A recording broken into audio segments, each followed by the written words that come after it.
এই দুনিয়ার যত রিলেশন, যত সম্পর্ক, পিতা পুত্রের সম্পর্ক, মা ছেলের সম্পর্ক, ভাই বোনের সম্পর্ক, স্বামী স্ত্রীর সম্পর্ক, এরকম করে আত্মীয়ের সম্পর্ক, রক্তের রক্তের সম্পর্ক সব মৃত্যুর আগে না মৃত্যুর পরে?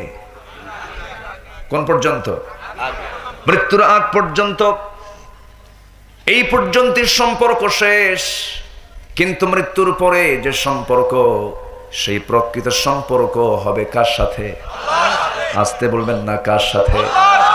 আল্লাহ তাআলা স্পষ্ট করে এক জায়গায় বলে দিচ্ছেন, ইয়াউমা ইয়াফিরুল মারউ মিন আখিহি ওয়া উম্মিহি ওয়া আবিহি ওয়া সাহিবাতিহি ওয়া বানিহি। এমন একটা দিন আসবে যেদিন মানুষ মানুষ থেকে পালাবে, বাপ তার সন্তান থেকে পালাবে, মা তার সন্তানকে ভুলে যাবে, প্রসব বেদনা সহ্য করে নিয়ে মা তার সন্তানকে অস্বীকার করে বসবে। সেই এমন একটা কঠিন দিন সবার সামনে আছে। আমার ভাইরা, আল্লাহ বলছেন বান্দারে, সেই কঠিন দিনে তোমার সবচেয়ে বেশি কাছে আপনজন যিনি হবেন তিনি কে? আসতে বলবেন না, তিনি কে? এই দুনিয়া তো প্রকৃত অর্থে একটু চোখ বন্ধ করলে দেখলে সবচেয়ে আমার আপনটাকে, আমার প্রাণটা কার হাতে? আল্লাহর হাতে। আল্লাহ আমাকে চালান, আল্লাহ আমাকে খাওয়ান, আল্লাহ আমাকে পড়ান। হয়তো মনে মনে চিন্তা করতে পারেন, হুজুর আপনি যে বললেন আল্লাহ আমাকে খাওয়ান, কেমন করে খাওয়ান? চাকরি না করলে, বেতন না পেলে আল্লাহ খাওয়াবে কেমনে? জমিতে ধান না লাগালে আমার পেটে ভাত জুটবে কেমনে? হুজুর আপনার কথা মিথ্যা। না না, মিথ্যা না, বুঝতে আপনার ভুল। এই যে আমরা এই মাঠে বসে আছি, এই মাঠে বসেও আল্লাহর রিজিক আছে না নাই? আমরা খাবার গ্রহণ করি দুই ভাবে। একটা খাবারকে আমরা দেখতে পাই না, আরেকটা খাবারকে আমরা দেখতে পাই দৃশ্যমান, আরেকটা খাবার হলো অদৃশ্যমান। মুখ দিয়ে যে খাবারটা খাই সে খাবারটা দেখতে পাওয়া যায়, কিন্তু নাকের খাবার কি দেখা যায় নাকি? এই নাকের খাবার যেটা অদৃশ্যমান, যা চোখে দেখি না, এই মুখের খাবারটা যেটা চোখে দেখি, ওই দুই খাবারের মধ্যে কোন খাবারটা বেশি জরুরি? বলেন বলেন বলেন, কোনটা? মুখেরটা না নাকেরটা? নাকেরটা নিতে কি কোনো টাকা লাগে নাকি? এসেনশিয়াল, জরুরি। আল্লাহ তাআলা যে সমস্ত বিষয়গুলো, এগুলো ফ্রি করে দিয়েছেন। ভাত পাবেন না 3 দিন, সমস্যা নাই, বাঁচা যাবে। অন্য কোনো খাবার যেগুলো দেখা যায়, এগুলো আমি 2-3 দিন পেলাম না, আমি বাঁচতে পারবো। কিন্তু এই মুহূর্তে এই ময়দান থেকে যদি আল্লাহ তাআলা 3 থেকে 5 মিনিটের জন্য যদি অক্সিজেন তুলে নেন, সবাই তো বাঁচবো, মাশাআল্লাহ। বাঁচবো? তাহলে কে খাওয়ান? কে খাওয়ান? আল্লাহ খাওয়ান। মনে তো থাকে না, মনে যখন থাকবে না তখন নাক চিপে ধরবেন। কথা বলছেন? তখন নাকটা কি করতে হবে? চেপে ধরতে হবে। নাকটা চেপে ধরলেই বোঝা যাবে আমার আল্লাহ আমাকে কেমন করে খাওয়ান। মা খাওয়াতে ভুল করলে, মা খাওয়াতে নিয়ে হঠাৎ করে ঘুমের মধ্যে চলে গেছে, দুধ খাওয়াতে পারে নাই। হয়তো মা আমাকে খাওয়াতে নিয়ে একবেলা ভুলে গেছেন, কিন্তু আমার আল্লাহ এমন আল্লাহ যিনি জন্ম থেকে নিয়ে মৃত্যু পর্যন্ত একটা সেকেন্ডের জন্য আমার নাক থেকে খাবার সরান নাই। আমার আপনার দায়িত্ব ছিল, কিন্তু আমরা তা করি না। আমরা আল্লাহকে দূরে রেখে থাকি, আল্লাহকে কাছে রাখি না। আল্লাহকে কাছে রাখা মানে বান্দা সমস্ত গুনাহ থেকে দূরে থাকা। আল্লাহকে কাছে রাখা মানে সমস্ত হারাম কাজ থেকে নিজের জীবনকে পরহেজ রাখা। এটাই হলো আল্লাহকে কাছে রাখা। কিন্তু সেই বান্দা যখন গুনাহ করে, তখন সে গুনাহ যখন করতে পারে, অবশেষে আল্লাহকে কাছে রাখে না, আল্লাহকে সাক্ষী বানায় না। যে বান্দার জীবনে সবচাইতে বড় রাজ সাক্ষী আল্লাহকে মানিয়ে নিতে পারবে, সে বান্দার দ্বারা বড় কেন ছোট্ট একটা গুনাহ কখনো হতে পারে না। এই জন্য আমরা সবচেয়ে কাছের জন বানাবো কাকে? আসতে বলো, কাছের জন বানাবো কাকে? আল্লাহকে বানাবো। যে কোনো জায়গায় এখন আমরা গেলে পর আগে সিসি ক্যামেরা দেখি, কোথাও ঢুকলি সিসি ক্যামেরা আগে চেক করি, দেখো তো কিছু আছে নাকি, রেকর্ড টেকর্ড হয় নাকি। দুনিয়ার সিসি ক্যামেরাকে আমরা এত ভয় পাই, কিন্তু আমার আল্লাহ আমার আপনার জন্য ক্যামেরার মনে হয় বন্দোবস্ত রাখেন নাই। আছে না নাই? আছে। আল্লাহর সিসি ক্যামেরা দুনিয়ার চাইতে দুর্বল না মজবুত? আল্লাহ তাআলা এমন সিসি ক্যামেরা রেখে দিয়েছেন, কিরামান কাতিবিন ইয়ালামুনা মা তাফআলুন। সম্মানিত ফেরেশতারা সব তোমাদের কার্যক্রমগুলো দেখে নেয়, রেকর্ড করে ফেলে। তুমি যা বলো, যা করো, যা দেখো, যা শোনো, যা চিন্তা করো, সব অটো রেকর্ড হয়ে যায় আল্লাহর রেকর্ডে। জোরে বলি সুবহানাল্লাহ। কোন যুবক এবং যুবতী যদি দেখে যে আমাদের এই অপকর্মটা একটা ক্যামেরা রেকর্ড হচ্ছে, সে তারা কি করতে পারবে? পারবে না। এই জন্য পারবে না কারণ রেকর্ড হবে, প্রচার হয়ে যাবে। সমাজের ভয়, মানুষের ভয়, কিন্তু একটাবার চিন্তা করলো না জাহান্নামের ভয় আছে না নাই? জাহান্নাম নাই, সেই জাহান্নামের ভয়টা করলো না বান্দা।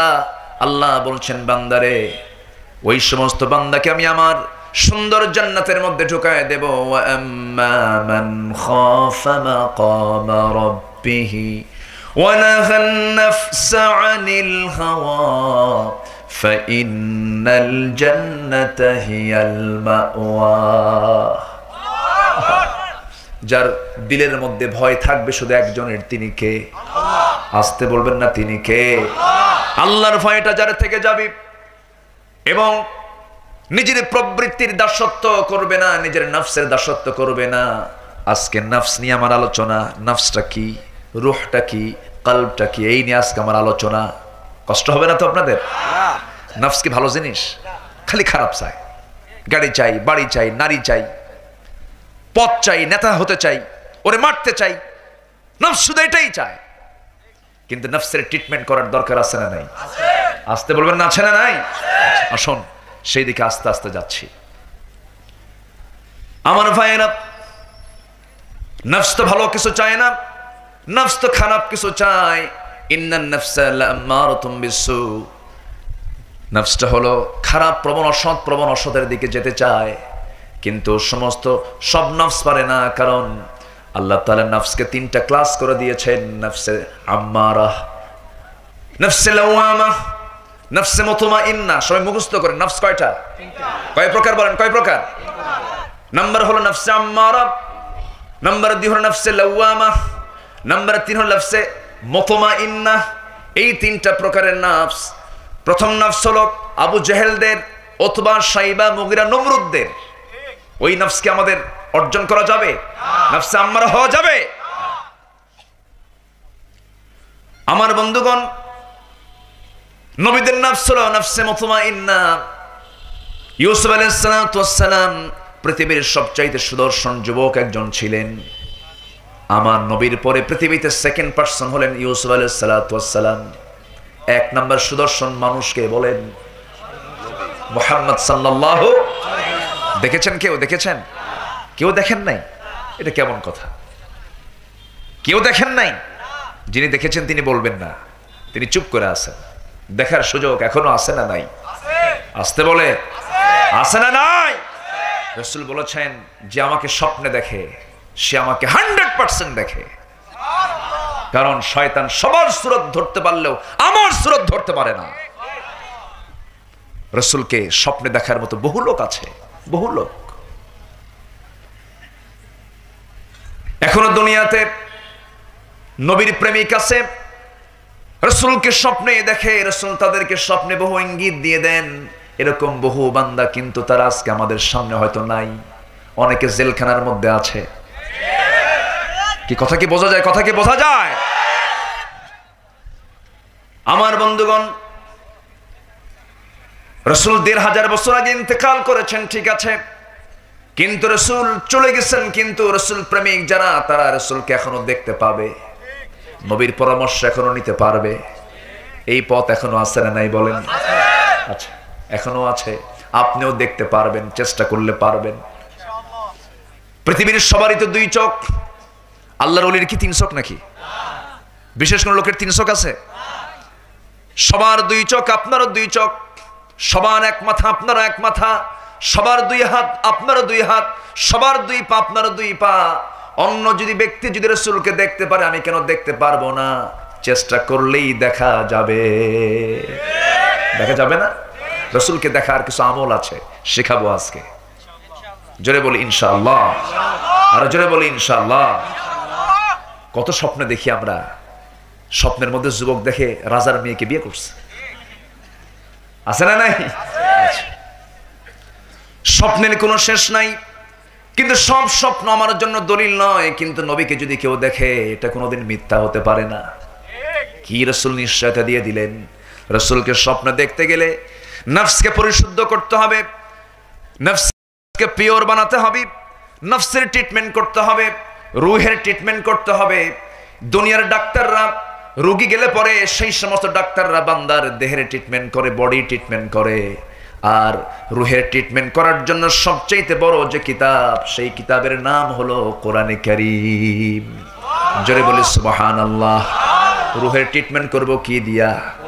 আসতে বলবেন না, কি দিয়া? কোরআন দিয়া। এই মাহফিলটা হলো রুহের ট্রিটমেন্টের জায়গা। জোরে বলি সুবহানাল্লাহ। আর সেই ট্রিটমেন্টের জায়গা অচল করে দিতে চায়, বন্ধ করে দিতে চায়, ষড়যন্ত্র করে, অনুমতির প্রয়োজন হয়। কিছু গাদানি আছে না নাই? আছে। কিছু দুষ্ট আছে, আল্লাহর নাম নিতে লজ্জা করে। নারায়ে তাকবীর একটা স্লোগান হয়েছে, কোন জনসভায় জানো? আচ্ছা, নারায়ে তাকবীরের স্লোগান কি কোনো দলীয় স্লোগান? মুসলমানের স্লোগান এটা। এমনকি বঙ্গবন্ধু তিনি যে ভাষণ দিয়েছিলেন, সেই ভাষণের শেষ স্লোগানও ছিল নারায়ে তাকবীর আল্লাহু আকবার। বই তো পড়ে না ওরা। কিছু ঘাপটি মারা, কিছু বিপদগামী ব্যক্তির জন্য আজ সমাজের এই বিশৃঙ্খলা। এদের সংখ্যা বেশি না। যারা আল্লাহর নাম নিতে নিয়ে লজ্জা পায়, আমি তো মনে করি এর চাইতে বড় মুনাফিক জমিন আর নাই। আছে না নাই? আচ্ছা, আল্লাহু আকবার শব্দ কোথায় বাদ আছে বলেন তো? কোথাও কি বাদ আছে? মার পেট থেকে যেদিন আসছি দুনিয়াতে কি শুনছি? যেরকম আজান শুনে যখন মসজিদে গেছি, ইমাম সাহেব শুরু করছে কি দিয়া? রুকুতে যেতে, সেজদায় যেতে, সেজদা থেকে উঠতে। নামাজের প্রত্যেকটা জায়গায় আল্লাহু আকবার। জন্ম হলো আল্লাহু আকবার শুনে, 5 ওয়াক্ত আজান শুনি আল্লাহু আকবার। যখন মরে যাব, মরবো না তো আমরা নাকি? মরবো না? মরে যখন সোজা হব, আমরা তো সোজা হই মরার পরে। সোজা হই কখন? মরার পর। সাপ ব্যাংকে ধরেছে, ব্যাংক তো ছোট অসহায়, আর সাপ তো বড়। ব্যাংক বলতেছে, শোনো, তুমিও কীট পতঙ্গ খাও, আমিও কীট পতঙ্গ খাই।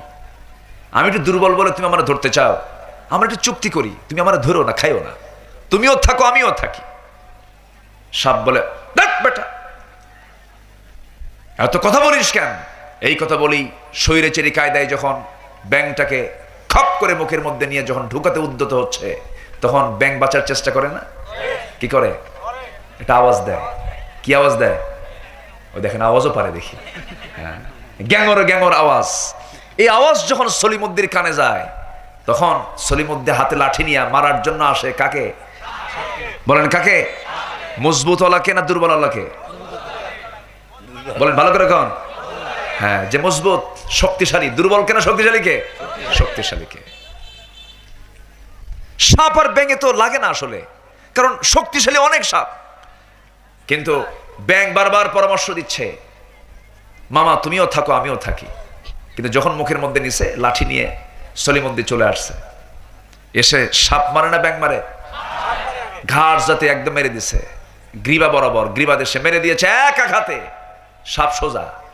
ব্যাঙটা মুখ থেকে লাফ মেরে সামনে দাঁড়ায়া বলতেছে, মামা পরামর্শ তো করছিলাম, কিন্তু শুনলা না তো। সেই সোজা হইলাই, কিন্তু হায়াত নাই। কি নাই? হায়াত নাই। হায়াত থাকতে আমরা সোজা হব। জোরে বলি ইনশাআল্লাহ। যখন মরে যাব আমরা, মরার পর যখন লাশ সোজা করে সামনে রাখবে, সেই সময়ও লাশের ঠিক সামনে দাঁড়ায় ইমাম সাহেব কি কয়? আরো জোরে কি বলে? কয়বার? কয়বার বলেন? কয়বার? 4 বার। যারা এই স্লোগানকে, আল্লাহু আকবারকে যাদের বলতে লজ্জা লাগে, যারা বলে এটা ঠিক না, বলা ঠিক না, যারা বলে ওদের জানাজা না দিয়া কুকুর বিড়ালের মতো বিদায় করা দরকার। রাজি আছেন কারা কারা? হাত উঁচু করে দেখান।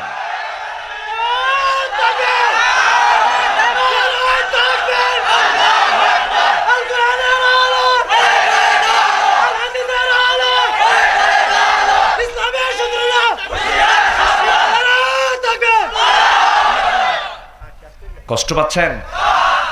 কষ্ট পাচ্ছেন? আল্লাহর নাম নিয়ে বাঁচবো সিংহের মতো কিছুক্ষণ, গর্জন দিয়ে বাঁচবো।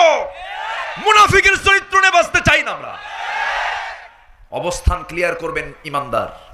ইমানদার কখনো দুই দিকে থাকবে না। ইমানদার তার অবস্থানকে ক্লিয়ার করবে। চেনা যায় না মুসলমানকে, ও কি মুসলমান নাকি? আছে না নাই? আচ্ছা, মুসলমান মেনে চলবে কার পথ? আসতে বলবেন না, কার পথ? আল্লাহর পথ। কোরআন সবার জন্য কাজে আসে। এই যে ইঞ্জিনিয়ার ভাই বসে আছেন, তার ইঞ্জিনিয়ারিং প্ল্যানও এর মধ্যে আছে। সুবহানাল্লাহ। ডাক্তার, তার প্ল্যানও আছে। কবি, কবিতা আছে। সাহিত্যিক, সাহিত্য আছে। রাষ্ট্রপতি, রাষ্ট্রনীতি আছে। মন্ত্রী, তার পরিষদ চালাবে, তার বিধানও আছে। কোরআন এমন একটি কিতাব যা দিয়ে সব চালানো যায়। জোরে বলে সুবহানাল্লাহ। সব আছে এর মধ্যে। খুব আনন্দ পাচ্ছি আপনাদেরকে পেয়ে। আমি যখন ভিতরের দিকে ঢুকি, কত প্যাঁচ যে মারছে আমি থেকে, কি বলে, কড্ডা থেকে। রাস্তার যে কত প্যাঁচ, আমার তো মনে হয় পুল সিরাত ফেল। ভাবলাম যে এই ভিতরে এসে আমি কি লোক খুঁজে পাবো, কিন্তু না, আল্লাহর বান্দা হাজির। বলি আলহামদুলিল্লাহ। জোরে বলি আলহামদুলিল্লাহ। কে বলেছে কামার খন্দ যার কপাল কি জানি কয়? না না, এটা ভুল কথা। যার আছে মনে আনন্দ সেই থাকে কামার খন্দ। এটাই হলো কবি। দেখেন, কবি, কবি বের হয়ে গেছে।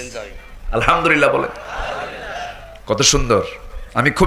আমার খুব ভালো লাগতেছে আজকে যে আজ থেকে 10-15 বছর আগে কি চিত্র ছিল এগুলো। মানুষের রাস্তা ছিল না তো, খুব পায়ে হেঁটে চলাফেরা করতে হতো, কাঁচা রাস্তা ছিল। মুরব্বীর চেহারা এত সুন্দর, আলহামদুলিল্লাহ। আমি তো খেয়াল করিনি আগে, এখনো তো যুবকের মতো চেহারা। বলি আলহামদুলিল্লাহ। এই লোক কি বুড়া হবে না কখনো?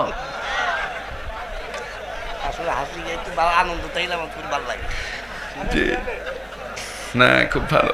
বলি আলহামদুলিল্লাহ। দেখেন না, এই কালারের লোক কিন্তু খুঁজে পাওয়া মুশকিল। একদম ব্রাইট কালার, মনে হয় এখনো বিয়ে হয় নাই।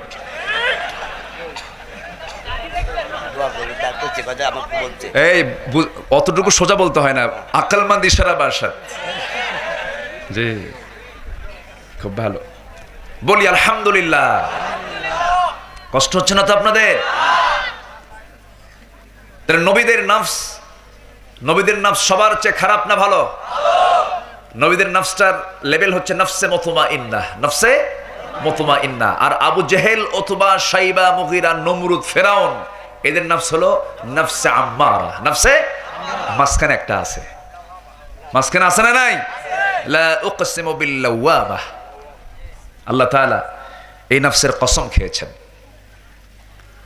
আমার ভাইয়েরা, আমার বন্ধুগণ, নবীদের নফসটা হচ্ছে উচ্চ মানের নফস। শয়তান ওয়াসওয়াসা দিয়ে তাদেরকে ধোঁকায় ফেলতে পারে নাই, তবে ওয়াসওয়াসা দেওয়ার জন্য চেষ্টা করেছে। আমার আব্বা আদম আলাইহিস সালাতু ওয়াস সালাম জান্নাতের মধ্যে ছিলেন কাকে নিয়া? কাকে নিয়া বলেন? আমাদের বাপের ভিটা কোথায়?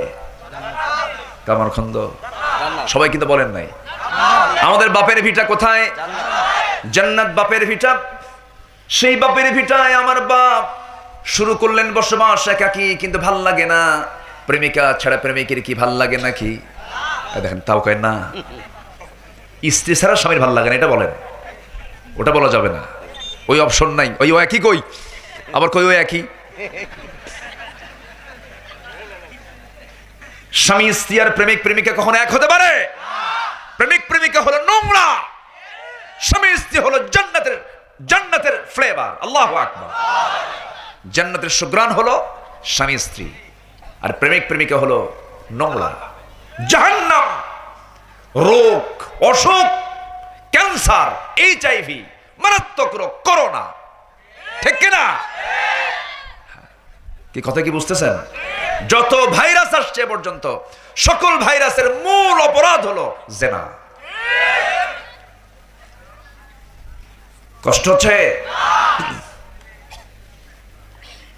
আদম আলাইহিস সালাতু ওয়াস সালাম একাকী থাকলেন, ভালো লাগে না। আল্লাহ বলছেন, আদম রে, বাম পাজরের হাড় দিয়া, কোন পাজরের বলেন? বাম পাজরের হাড় দিয়ে তোমার জীবন সঙ্গিনী বানায় দিলাম। আমার মাকে বলেন, জোরে, আরো জোরে, হাওয়া আলাইহিস সালাতু ওয়াস সালাম। দুইজন জান্নাতে ঠিকই থাকলেন, কিন্তু মিস্টার ইবলিস যায় প্যাঁচ লাগায় দিল। কোথায়? জান্নাতে যায় যদি প্যাঁচ লাগায়, কামার খন্দে তো শয়তান আসে না। আসে? শয়তান আসে?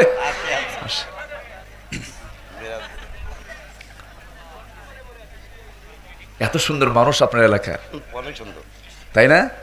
জি, আলহামদুলিল্লাহ, আলহামদুলিল্লাহ। তো শয়তান তাহলে কামার খন্দ আসতে ভুল করে? আসে। কিন্তু শয়তান কামার খন্দে আসে, বেলকুচিতে আসে, চৌহালিতেও যায়, সরেও যায়, কোন জায়গায় সে বাদ দেয় না। কারণ মিস্টার ইবলিস আল্লাহর কাছ থেকে দোয়া আছে, সে কিছু জিনিস আদায় করে নিয়েছে। শয়তানের দোয়াও কবুল করেছেন কে? আল্লাহ। শয়তানের দোয়া যদি আল্লাহ কবুল করেন, আমার দোয়া মানে কবুল হবে না? শয়তান দোয়া চেয়েছিল, আল্লাহ কিয়ামত পর্যন্ত আমার হায়াত দাও, দেয় নাই? দেয় নাই? আল্লাহ যদি শয়তানের দোয়া কবুল করে, আমার দোয়া কবুল হবে না?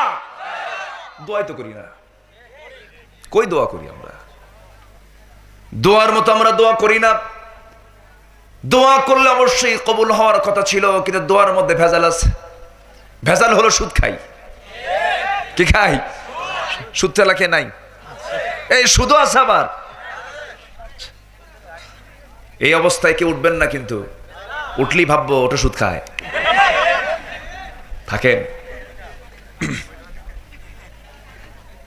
এত সুন্দর মানুষ আপনারা, আলহামদুলিল্লাহ, আলহামদুলিল্লাহ। এশার নামাজ হয়েছে তো? ইনশাল্লাহ মানে কালকে পড়বেন?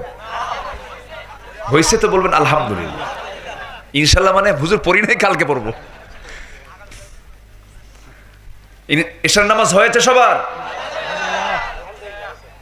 যারা পড়ছেন তারা বলেন এশার নামাজ হয়েছে? সবাই বলেন নাই? হয় নাই সবার। আমি হাত তুলতে বলবো না, লজ্জাও দেব না, কিন্তু আল্লাহ জানে না? আল্লাহ জানে? আল্লাহ জানে? মনে হয়? এটাই হচ্ছে ঈমান। এটা কি? আল্লাহ কিন্তু জানেন। কি ফাঁকিটা দিলাম আজকে, আমি এশার নামাজ পড়লাম না। কত বড় ফাঁকি! এর চাইতে বড় গুনার কি হতে পারে? এশার নামাজ ফরজ নামাজ, মাগরিব নামাজ ফরজ নামাজ, আসর নামাজ ফরজ নামাজ, জোহর নামাজ ফরজ, ফজর নামাজ ফরজ। যদি কোনো বান্দা এই 2 রাকাত 4 রাকাত ফরজের সমান যদি কাভার করতে চায়, এই 4 রাকাতকে আমি কাভার করার জন্য বাকি জিন্দেগি 30 বছর বাঁচবো, আমি 30 বছর 24 ঘন্টা নফল নামাজ পড়ে পড়ে এই ফরজ নামাজের সমান কাভারেজ দেব। সারা জীবনে নফল দিয়া 1 ওয়াক্ত ফরজের কাভার হবে না। ফরজের দাম কত? তাহাজ্জুদ পড়েছেন আপনি 1000 বছর ধরে, 1 ওয়াক্ত ফরজের সমান মূল্যায়ন আপনি করতে পারবেন না। এত গুরুত্বপূর্ণ নামাজ হলো ফরজ নামাজ। সেই নামাজটাকে আজকে আমরা হেলায় খেলায় নষ্ট করে ফেলি, অথচ ফরজ নামাজ যে বাদ দিয়ে ফেললো, রাসূল বলেছেন সেজন্য কুফরি করলো। এর চাইতে বড় অপরাধ আর নাই।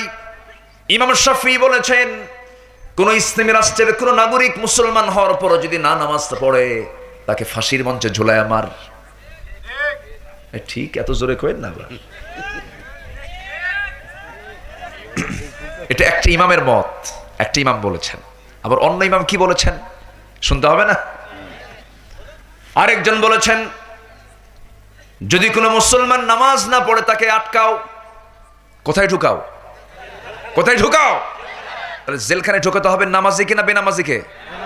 এখন ঢুকায় কাকে? আলহামদুলিল্লাহ। আমরা কোথায় চলছি আজ? বেনামাজি যাবে জেলখানায়, নামাজ যেন তার ঠিক হয়ে যায়, নামাজের প্র্যাকটিস করায় তাকে অভ্যাস গড়ে তুলে, তাকে জেলখানা থেকে বের করে তাকে নামাজের অভ্যাস গড়ে তুলে তাকে বের করে দেবে। কিন্তু আজকে সম্পূর্ণ উল্টা চিত্র আমরা দেখতে পাচ্ছি। তবে এটাও সত্য, ইমানদারের জন্য দুনিয়ার জিন্দেগি হলো জেলখানা। আর দুনিয়া সিজনুল মুমিন ওয়া জান্নাতুল লিল কাফির, মুমিনের জন্য দুনিয়ার জিন্দেগি হলো জেলখানা, আর কাফিরদের জন্য হলো জান্নাত। নাজ নিয়ামতে ভরবে তাদের, তারা ভাববে এটাই শুরু, এটাই শেষ, এটাই প্রথম, এটাই শেষ, এটা তারা মনে করবে। আর ইমানদার বলবে এই যে বারান্দায় আছি, কিছুক্ষণ পর মূল বাড়িতে চলে যাব। জোরে বলে সুবহানাল্লাহ। দুনিয়া কি বলেন? বারান্দা, এটা আমার বাড়ি নয়। বারান্দায় কিছুক্ষণ থাকা যায়, বারান্দায় কিছুক্ষণ ওয়েট করা যায়, বারান্দায় বসবাস করা যায় না। এই বারান্দা থেকে কিছুক্ষণ থেকে মূল বাড়ির দিকে চলে যাব আমি। আল্লাহ বলছেন ইয়া আইয়াতুহান নাফসুল মুতমাইন্নাতু রজিই ইলা রাব্বিকি রাদিয়াতাম মারদিয়াহ ফাদখুলি ফি ইবাদি ওয়াদখুলি জান্নাতি। ও প্রশান্ত আত্মা, তুমি আমার বান্দা হয়ে যাও, আমার জান্নাতে তুমি প্রবেশ করো। শর্ত হলো আমার বান্দা তোমাকে হতে হবে, সলিড বান্দা তোমাকে হতে হবে। ভেজাল নিয়ে আসা যাবে না আমার কাছে, ফুসুকি কারবার করা যাবে না, ফুজুরি করা যাবে না, নেফাকি করা যাবে না, এই সমস্ত জুলুম করা যাবে না, শিরকের কাজ করা যাবে না, বেদাতের কাজ করা যাবে না। সলিড মুসলমান হয়ে আমার কাছে আসো, 8টা জান্নাতের চাবি তোমার হাতে আমি আল্লাহ তুলে দেব। জোরে বলে সুবহানাল্লাহ। সমস্ত নবীদের আত্মা কি বলেন? নফস কি বলেন? বলেন নফসে মুতমাইন্নাহ, মুতমাইন্নাহ। আমার বন্ধুগণ, একজন নবী ছিলেন সবচেয়ে সুন্দর, ফার্স্ট ক্লাস সুন্দর। আমার নবীর পরে যে সৌন্দর্যের স্থান তিনি কে বলেন? ইউসুফ আলাইহিস সালাতু ওয়াস সালাম। সবচেয়ে বেশি সুন্দর ছিলেন আমার নবীজি। এক চাঁদনি রাতে রাসূলকে দেখতেছেন সাইয়েদনা আবু বকর সিদ্দিক রাদিয়াল্লাহু তাআলা আনহু। রাসূলকে একবার দেখেন আর চাঁদের দিকে একবার দেখেন। রাসূল বলছেন আবু বকর, চাঁদ একবার দেখো, আমাকে একবার দেখো। কি দেখো তুমি বলো তো হুজুর? আমার চোখে চাঁদের ভিতরে কালিমা ধরা পড়েছে, আপনার চেহারার ভিতরে কোনো কালিমা ধরা পড়ে নাই। মা মেনা বলেন, আমার শিশু মুহাম্মদ আমার গর্ভে যখন আসে নাই, আমার গর্ভে যখন এসেছে সবেমাত্র, যখন সে আসে নাই, আমি কূপের পানি তুলতে যেতাম, দড়ি লাগতো, বালতি, অনেক দূর থেকে পানি তুলতে হতো আমাকে। কিন্তু আমার শিশু মুহাম্মদ যখন আমার গর্ভে এসেছে, বালতি দিয়ে পানি তুলতে দড়ি লাগে নাই, উপচে পড়ে পানিগুলো ভেসে গেছে। আমার বান্ধবীরা, আমি যখন পানি তুলতে যেতাম সেই সময় আমার সঙ্গে তারা আসতো, কারণ আমার সময় শুধু পানিটা এমন করে উতলে আসতো। কিন্তু আমি যখন চলে আসতাম, পানি আবার নিচের দিকে চলে যেত। মা মেনা বলেন, আমার শিশু মুহাম্মদ যখন আমার গর্ভে চলে আসে, 9টা মাস আমার এক্সট্রা করে কোনো সুগন্ধি লাগানো লাগে নাই। বাইরে যখন বের হতাম কোথাও, গোটা রাস্তা জুড়ে সুগন্ধে ভরপুর হয়ে যেত। জোরে বলে সুবহানাল্লাহ। সঙ্গে সঙ্গে একদিন মা মেনা তার শাশুড়ির সামনে পড়ে গেলেন। শাশুড়ি মানে আমার নবীজির দাদি, বলতেছে, ও আমার বৌমা, তুমি এমন করে চলো কেন? সুগন্ধি নিয়ে রাস্তায় তো চলতে নেই। এখনকার মেয়েরা মনে হয় পারফিউম লাগায় না? লাগায়। পুরুষের নাকি কি ঘ্রাণ আসে নাকি? এই সমস্ত নারীর জন্য কল্যাণ কামনা না ধ্বংস কামনা? ধ্বংস। আমার নবীজির মা বাইরে যখন যেতেন, পেটে সন্তান থাকা অবস্থায় সুগন্ধে ভরপুর হয়ে যেত চতুর্দিক। তিনি বলতেন, মা, আমি তো সন্তানকে যখন ধারণ করে নাই সেই সময় আমার এমনটা হয় না, আমি তো এক্সট্রা করে কোনো পারফিউম লাগাই নাই। আমি যখন আমার এই গর্ভের সন্তান ধারণ করেছি, সেই দিন থেকে আজ পর্যন্ত সর্বক্ষণ আমার শরীর থেকে শুধু সুঘ্রাণ বের হয়। সেই নবী আমার কত সুন্দর ছিলেন, সেই বিশ্ব নবী আমার কত সুন্দর ছিলেন। সেই রাসূলকে কি দেখার শখ হয়? দেখার শখ হয়? আমল শিখাই দেব তো, বলছি না? শিখাই দেব। জোরে বলি ইনশাআল্লাহ। যে রাসূলকে দেখবে, সেই যে ব্যক্তি রাসূলকে দেখবে স্বপ্নে, সে সত্যি রাসূলকে দেখবে। আর যে রাসূলকে দেখতে পাবে স্বপ্নে, সে জাহান্নামে যাওয়ার সম্ভাবনা নাই। খুব পরেজগার বান্দারে রাসূলকে দেখতে পারে। আমার ভাইরা, আমার বন্ধুগণ, আমার নবীর পরে সৌন্দর্যের তালিকায় ছিলেন সাইয়েদনা ইউসুফ আলাইহিস সালাতু ওয়াস সালাম। তার জীবনের বড় পরীক্ষা ছিল হলো তার সুন্দর চেহারা। পরীক্ষা বড় কি ছিল? সুন্দর চেহারা না হলে কি আর জুলাইখা আসতো? তার বড় পরীক্ষা কি ছিল? সুন্দর চেহারা। তাহলে যারা সুন্দর চেহারার যারা যুবক আছো, এটা কিন্তু পরীক্ষা। তোমার সুন্দর চেহারা দেখে মেয়ে বলবে শোনো, তোমার ছাড়া বাসুন না, আমারে কাও একবার ভালোবাসি, বারবার তোমাকে বলবি। সেই সময় তোমাকে যেতে হবে কোন নবীর কাছে? কোন নবীর কাছে? ইউসুফ আলাইহিস সালামের কাছে যেতে হবে। ইউসুফ আলাইহিস সালাতু ওয়াস সালামকে প্রেমের প্রস্তাব দিয়েছিল। গরিব মানুষ না ধনী মানুষ? অসুন্দর না সুন্দর? ছোট বংশ না বড় বংশ? বড় বংশ, রাজ পরিবারের রাজরানী এবং গোটা দুনিয়ার সবচেয়ে সুন্দরী একজন নারী ছিল সেই মহিলা। ইউসুফ আলাইহিস সালাতু ওয়াস সালামকে প্রেমের প্রস্তাব দিয়েছেন। সেই সময় তিনি বলেছেন, ও মহিলা, তুমি আমাকে যে প্রস্তাব দিয়েছো, ইন্নী আখাফুল্লাহ, আমি আল্লাহকে ভয় করি। কি নফস? কয় নাম্বার নফস বলেন? বলেন কয় নাম্বার? 1 নাম্বার নফসে মুতমাইন্নাহ। আল্লাহকে ভয় করি আমি। জুলাইখা সঙ্গে সঙ্গে ঘরের মধ্যে ফুসনা ফুসনা তুলে নিয়েছে। 12টা দরজা লক করে দিয়েছে। সব দরজা লক করে ঘরের মধ্যে রেখে দিয়ে বলতেছে, জুলাইখা, ও ইউসুফ, আমি তোমাকে বারবার বলার চেষ্টা করেছি, পারি নাই। লোকজন ছিল, জনবল ছিল। এখন তোমাকে আমি এমন ঘরের মধ্যে তুলিয়ে রেখেছি, একটা পিঁপড়াও জানবে না, আমাদের কথাগুলো কেউ শুনবে না। তুমি একটাবার আমাকে বল, আমি তোমাকে ভালোবাসি। ইউসুফ বারবার বলছেন, আমি আল্লাহকে বেশি ভালোবাসি। জোরে বলুন সুবহানাল্লাহ। জুলাইখার চেষ্টার শেষ থাকলো না। 15 থেকে 17টা তাফসীর আমি পড়েছি সূরা ইউসুফের। ম্যাক্সিমাম জায়গায় এই বর্ণনা এসেছে। ইবনে কাসির সহ অধিকাংশ তাফসীর গ্রন্থে এটা এসেছে, ওমা উবাররিউ নাফসি। ইউসুফ আলাইহিস সালাম বলেছেন, আমি নিজেকে নির্দোষ মনে করি না, আমিও তো আল্লাহর বান্দা। প্রত্যেকটা বান্দার মধ্যে কামনা আছে না নাই? আসতে বলবেন না, আছে না নাই? এই শাহওয়াত কে দিয়েছেন? নারীর দিকে চাইতে কি মন চায় না? আস্তে আস্তে কয়, মন চায় না? যার চায় না সে তো পুরুষই না। এখন তো বললেন পুরুষের মতো কথা, মনে হয় ফেরেশতা হয়ে গেছে না একেবারে সব। ঠিক কথা। আমার ভাইয়েরা, কিন্তু চাইলেই কি চাওয়া যাবে নাকি? চাইলে চাওয়া যাবে কেন? কে আছেন? আপনি চাবেন না কেন? চেয়ে থাকবেন 24 ঘন্টা চেয়ে থাকেন। পরের বউ না নিজের বউ? পরের বউ না নিজের বউ? নিজের বউয়ের দিকে আপনি চেয়ে থাকেন, সব পেয়ে যাবেন। আল্লাহ তাআলা বরকতে ধন্য করে দিবেন আপনাকে, আপনার পরিবারকে। কিন্তু আজকে নিজের সাথে নিজের বউয়ের সঙ্গে বেশি প্রেম না পরকিয়াই বেশি?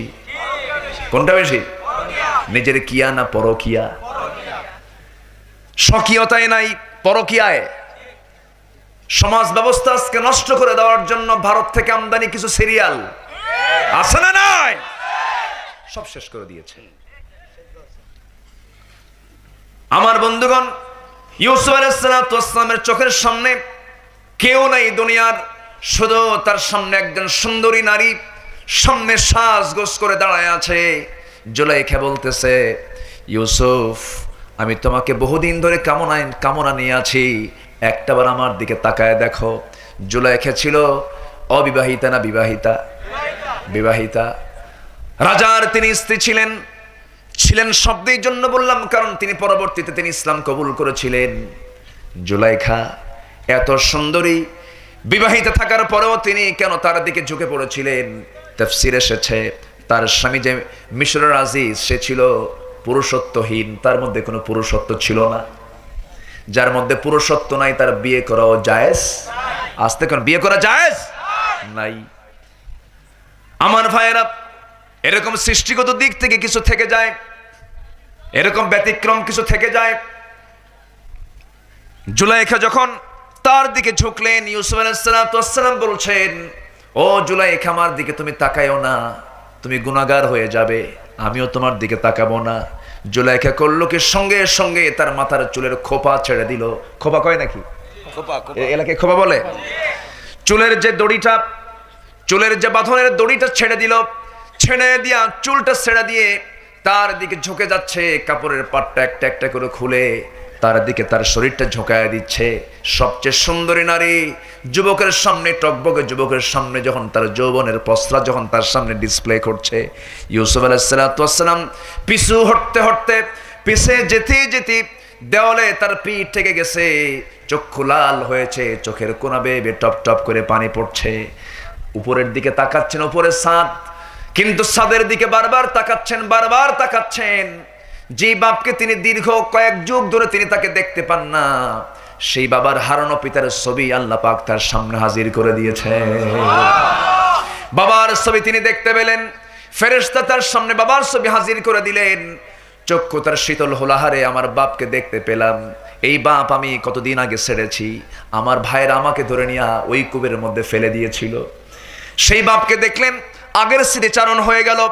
চক্ষুটা বন্ধ করে এখন ভাবলেন, আমার তো চেষ্টার শেষ, আর আমি কি চেষ্টা করবো এই চিন্তা মাথায় নিয়ে তিনি সর্বশেষ একটা চেষ্টা করলেন। ওই তালাবদ্ধ দরজার দিকে একটা দৌড় মারলেন। এই দৌড় মারাটা তার জন্য নাজাতের কারণ হয়ে গেল। আল্লাহ তাআলা সরাসরি 12টা দরজার সমস্ত তালা একটা একটা করে খুলে দিলেন। ওয়াল্লাযীনা জাহাদু ফীনা লানাহদিয়ান্নাহুম সুবুলানা, যে বান্দা আমার পথে আসতে চাই আমি তার জন্য একটা দরজা কেন অসংখ্য দরজা তার জন্য খুলে খুলে দেই।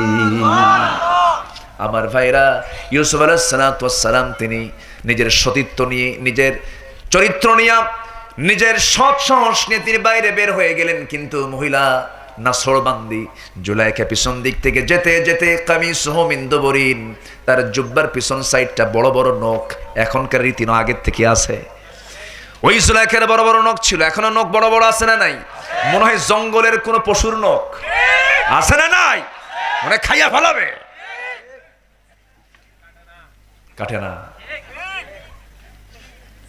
আপনি এত বড় বড় নখ রাখতেছেন, নখের নিচে যেটা থাকবে সেটাই হলো বিভিন্ন জীবাণু বসবাস করবে, আপনি রোগী হয়ে যাবেন, আপনি অসুস্থ হয়ে পড়বেন। নখ কাটা সমস্ত নবীদের সুন্নাত, মানুষের জন্য পরিষ্কার পরিচ্ছন্নতা ঈমানের অঙ্গ। বাম হাতে আপনি নখ কাটবেন না, আপনি শৌচ কার্য করবেন কেমনে? নাপাকি আছে না নাই? নাপাকি আছে, হয়তো বলবেন শাওয়ার দিয়ে মারবো। দুষ্টর তো কথার শেষ নাই, বোঝেন না? আপনি গা চুলকাবেন, ঘামের ভিতরে জীবাণু আছে না নাই? সেই জীবাণুর অংশগুলো ঢুকে যাবে। আমার নবীজি প্রত্যেক সপ্তাহে তিনি নখ কাটতেন, মোচটা ছোট করে ফেলতেন, দাড়ি ছেড়ে দিতেন, চুল মাথার গুলো আশ্রাতেন, এবং আমার নবীজি নখ কাটতেন কেমনে সেই বিধানও হাদিসে আছে না নাই বলেন? আছে। কোন দিক থেকে নখ কাটতে হয় তা যে ইসলামে আছে, সেই ইসলামে মনে হয় রাষ্ট্রের কথা নাই, রাষ্ট্রের কথাও আছে। ইউসুফ আলাইহিস সালাম ছোটবেলায় তাকে কিসের মধ্যে ফেলে দিল? কিসের মধ্যে ফেলে দিয়েছে? এক দিক দিয়ে কূপের মধ্যে ঢুকে গেলেন, আরেক দিক দিয়ে রাষ্ট্রপতি হয়ে গেলেন। আল্লাহু আকবার। আপনি হিংসা করবেন, হিংসা করে লাভ নাই। যার প্রতি আপনি হিংসা করবেন, আল্লাহ তাকে যদি বড় করেন, কেউ তাকে হারাতে পারে না। তার বড় প্রমাণ হচ্ছেন ইউসুফ আলাইহিস সালাম।